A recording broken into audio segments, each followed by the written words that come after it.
Good morning everyone. আবার একটা নতুন সকালে ঘরে বাইরের তরফ থেকে তোমাদের সবাইকে ওয়েলকাম। আশা করছি তোমরা সবাই খুব ভালো আছো। ঘুম থেকে অনেকক্ষণ আগে উঠেছি, কিন্তু মামের কলেজের জন্য তাড়াহুড়ো করে ওকে গুছিয়ে দেওয়া, খেতে দেওয়া, টুকটাক এদিকে কাজ ছিল, এই সমস্ত করতে গিয়ে ক্যামেরাটা অন করতে পারিনি। আর মাম বেরিয়ে গেছে, প্রায় 15-20 মিনিট হয়ে গেছে, তখন আমি স্নানে গিয়েছিলাম। তো যাই হোক, মামকে একেবারে সন্ধ্যেবেলায় আজকে তোমাদের সামনে আনবো, কারণ মাম তো কলেজে বেরিয়ে গেছে।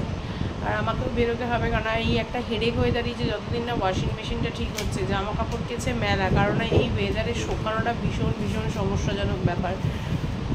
আগে কি হতো, রোদ উঠলেও তো ড্রায়ারে দিয়ে দিতাম ওই বাড়িতে থাকতেও, কিন্তু এই অনেক বছর পর এরকমভাবে জামা কাপড় শুকোতে হচ্ছে আর কি, পুরো হাতে কেচে মেলে উইদাউট কোনো ড্রাই এভাবে শুকাতে হচ্ছে। তো খুব চাপেরই ব্যাপারটা জামা কাপড় শুকানোটা, ওই জন্য একটা হেডেক থাকছে। সকালবেলা উঠে তাড়াতাড়ি করে স্নান করে জামা কাপড়গুলো মেলতে হবে, এরকম একটা ব্যাপার।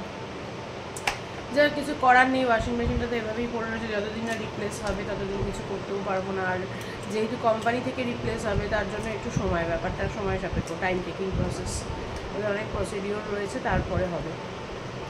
কিছু করার নেই, এভাবেই চলতে হবে। তো যাই হোক, চলো ব্রেকফাস্টের দিকে রেডি হয়ে গেছে। ব্রেকফাস্টে কী আছে দেখিয়ে দিচ্ছি। এখন থেকে তোমাদেরকে সাথে নিয়ে আজকে ব্লগটা শুরু করছি, দেখতে থাকো, আশা করছি ভালো লাগবে। এই যে ডিম ভুজিয়া ছিল, আরেকটা ডিম আজকে এনেছে, ফেটে গেছে ডিমটা, ওই ডিমটা দিয়ে আরেকটু ভুজিয়াটা বাড়িয়ে নিয়েছে, রুটি। আর এই যে চা, দুধ চাটা খাওয়া এত আনহেলদি, কিন্তু প্রচুর দুধ চা খাওয়া যাচ্ছে, কিছু করার নেই, সবই আনহেলদি, সবই খাওয়া হয়ে যাচ্ছে।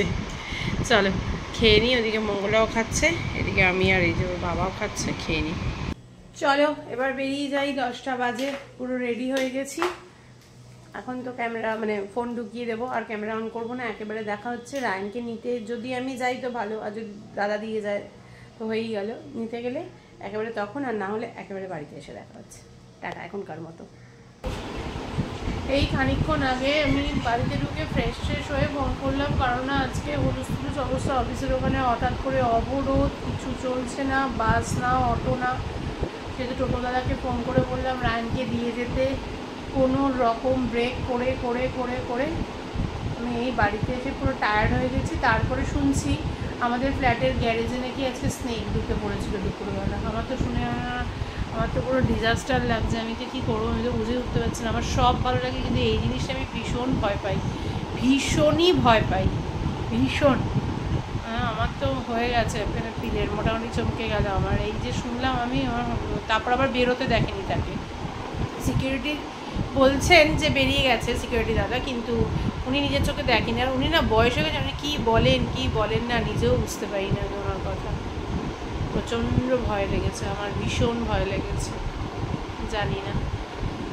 যাই হোক, এই হচ্ছে ব্যাপার। ওই জন্য আমি আর ক্যামেরাটা অন করিনি, আমি এই এখন ক্যামেরাটা অন করলাম। কালকে আর পরশু মনে হচ্ছে অফিস যাব না আমি, আবার মনে হচ্ছে মঙ্গলবার অফিস যাব। আর বাড়িতে একটা প্রবলেম হয়েছে, তো যাই হোক, ওর জন্য হয়তো যেতে পারবো না, আমাকে বাড়িতে থাকতে হবে। সেটা বুঝতে পারছি না, মনে হচ্ছে না যাওয়ার সম্ভাবনাই 99%। আর মঙ্গলবার দিন জয়পুর অফিসেও বলে আসিনি, খুব চাপ হয়ে গেল, জয়েন করেই আবার ছুটি নেওয়াটা ভীষণ চাপের, কিন্তু ছুটি না নিয়েও কোনো উপায় নেই, দেখছি কি করা যায়। যাই হোক, চলো এবার মঙ্গলা আসেনি, মঙ্গলাকে ফোন করি, মঙ্গলাকে ডাকি। কালকে মামের আবার 8টার সময় বেরোনো, 9টা থেকে ক্লাস, রায়নের স্কুল, টিফিনটা তো আমাকে গুছিয়ে রাখতে হবে। দেখা যাক কী করি, চলো সাথে দেখো, পরে আসছি। হ্যালো, এই যে স্বর্ণা চা দিয়েছে, আমরা এখন চা খাচ্ছি। মামও চা খাওয়ার জন্য চলে এসেছে, আমরা একটু চা খাই। অ্যাকচুয়ালি স্বর্ণার সাথে একটা কথা বলতে এসেছিলাম, তো এসে স্বর্ণা বললো চা খাও, তাই একটু চাও খাচ্ছি। আর এই যে পচা মেয়ে, বাজে কিন্তু অনেক, কটা বাজে বলো তো? 8:30 প্রায়। আমি এসে এই যে মঙ্গলা সব কেটে ফেটে দিয়ে গেছে, চাউমিনটা হয়ে গেছে, বাট পেঁয়াজ কাটতে ভুলে গেছি, পেঁয়াজ কাটেও নি, বলতে ভুলে গেছি, ও কাটেও নি। তো আমি এখন পেঁয়াজটা কেটে আবার একটু ভাজা ভাজা করে চাউমিনগুলো নাড়াচাড়া করবো। পেঁয়াজ ছাড়া চাউমিন ভালো লাগে যতই সবজি দিয়ে। আর এই যে কালকে হবে ডাল আর আলু ভাজা, তো এই যে আলু ভাজা বসিয়েছি, তো করে টোরে রাখি। অফিসটা তো ইচ্ছে আছে যাওয়ার, দেখি যদি ম্যানেজ করতে পারি এদিকের কাজটা, তাহলে যাবো, আদারওয়াইজ কাল পরশু অফিস যাওয়া হবে না। তো সেই হচ্ছে ব্যাপার। আর বাইরে অঝোরে বৃষ্টি হচ্ছে, মেঘ ডাকছে, মানে যা তা অবস্থা। যাই হোক, কি আর করবো, এই এই হচ্ছে ব্যাপার। আর এইদিকে রান্নার ঘরে দেখলেই তো চা খেতে বসে গেলাম, আসতে পারিনি। মঙ্গল অনেক জিনিসপত্র নিয়ে গেছে, এগুলো সব ছড়ানো, এগুলো সমস্ত কিছু গোছাতে হবে, এগুলো সব করতে হবে। রান্নাটা সেরে নিই, তারপর এগুলো সব করবো। মামের আবার কালকে কটায় ক্লাস? মাম কটায় পেবি? 8টায়। কালকে আমার মাম 8টায় বেরোবে বাবা। যাই হোক, কালকে আর রায়ন চলে যাওয়ার পর শুলে হবে না, উঠে পড়ে সব ওদের টিফিন তো করাই রইলো, গরম টরম করে গুছিয়ে টুছিয়ে। শুনতে পেলে বৎস জোরে মেঘ ডাকছে। কি হলো?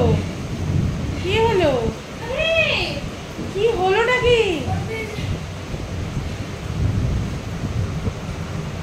দেখো ওকে ভয় পেয়েছে।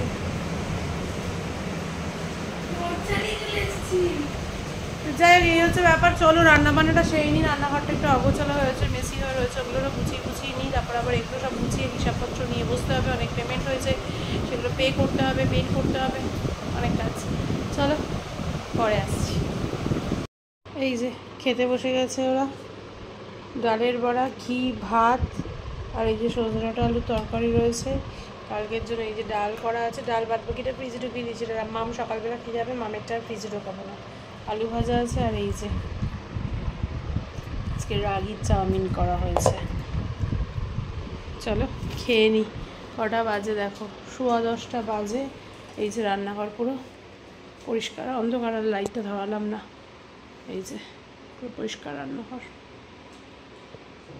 বাজে কিন্তু অনেক 11টা।